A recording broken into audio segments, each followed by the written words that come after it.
warahmatullahi wabarakatuh. Perkenalkan, kami dari kelompok 5 akan mewawancarai narasumber yaitu OB atau Office Boy dari kampus Universitas Muhammadiyah Cirebon mengenai kebersihan di lingkungan kampus. Saya selaku presenter Nindi Maulinasari dengan NIM 240641117. Saya Dua Makarustanya sebagai editor pertama dengan NIM 240641123. Saya Inabel Senaya sebagai editor kedua dengan NIM 240644120. Dan saya Alifaid Hawari. Sini saya sebagai kameramen. NIM saya 240641125. Selamat siang Kak Ahmad. Siang. Terima kasih sudah bersedia untuk diwawancarai. Perkenalkan, nama saya Nindi Maulinasari, mahasiswa dari Prodi Pendidikan Guru Sekolah Dasar. Hari ini kita akan membahas tema tentang kebersihan lingkungan kampus.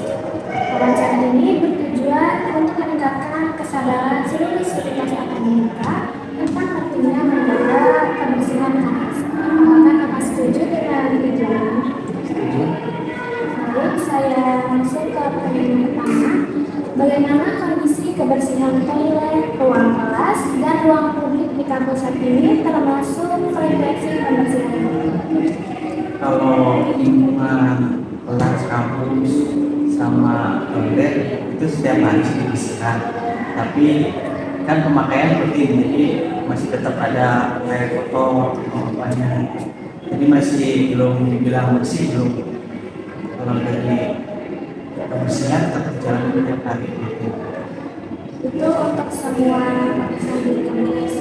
Semua paling kalau misalkan yang tertentu ada kayak dari apa gitu dibersihkan. Selanjutnya, apakah ada sarana khusus misalnya alat pembersih atau ventilasi yang mendukung kebersihan lingkungan kampus? Itu pasti ada kayak misalkan dari pembersihan toilet atau pembersihan kaca, itu pasti ada alatnya masing-masing. Bagaimana tingkat kedisiplinan mahasiswa, dosen, dan staf dalam membuang sampah pada tempatnya saat itu?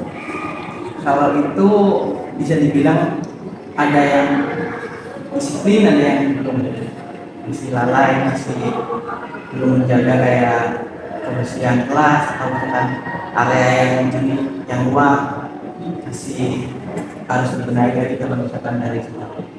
Jadi harus mungkin harus ada peringatan mungkin biar saling menyadarkan.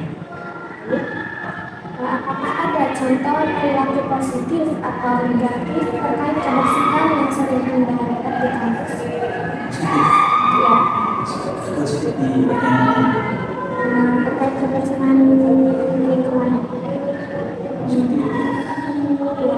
Ya, membuang sampahnya.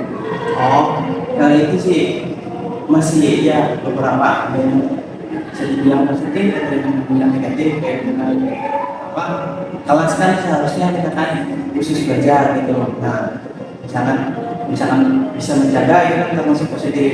Kadang ada yang negatif, misalkan dipakai kayak makan terus masih berserakan gitu, negatif. Bagaimana kampus mengelola sampah secara berkelanjutan seperti daur ulang atau penggunaan plastik sekali pakai? Kalau itu kayaknya belum ada, paling langsung ke TL pembuangan gitu. Yang TL dia langsung diangkat dari situ. Jadi dari pihak kampus langsung diangkat ke situ. Jadi nggak ada daur ulang gitu, nggak ada. Apakah ada program atau sistem monitoring keberlanjutan lingkungan di kampus? Ada sih. Paling hampir lama sih. Jadi nggak misalkan tiap hari atau tiap minggu, tapi ada. Bagaimana pemahaman sivitas akademika tentang etika lingkungan dan pengelolaan sampah? Kita lingkungan itu berarti menjaga kan? Yang Masih ada yang lalai, ada yang tapi dibilang menjaga. apakah ada diberikan pelatihan terkait penggunaan peralatan kebersihan yang aman dan ramah lingkungan? Ada.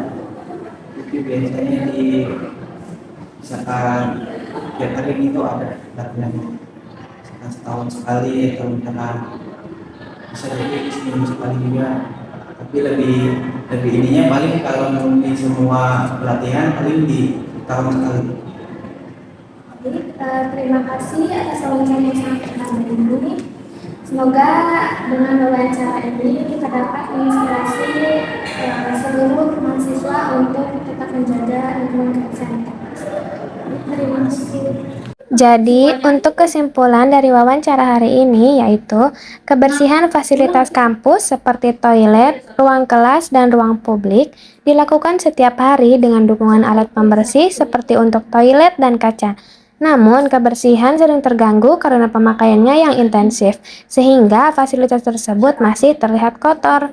Kedisiplinan sivitas akademika bercampur. Ada sebagian yang rajin membuang sampah pada tempatnya, tetapi banyak yang lalai. Misalnya, meninggalkan sisa makanan di kelas, pengelolaan sampah masih sederhana, yaitu langsung diangkut tanpa program daur ulang atau pengurangan plastik sekali pakai. Meskipun terdapat program monitoring lingkungan secara berkala, dan pelatihan penggunaan peralatan kebersihan setidaknya setahun sekali, pemahaman etika lingkungan belum merata. Diperlukan peringatan lebih intensif untuk meningkatkan kesadaran semua pihak.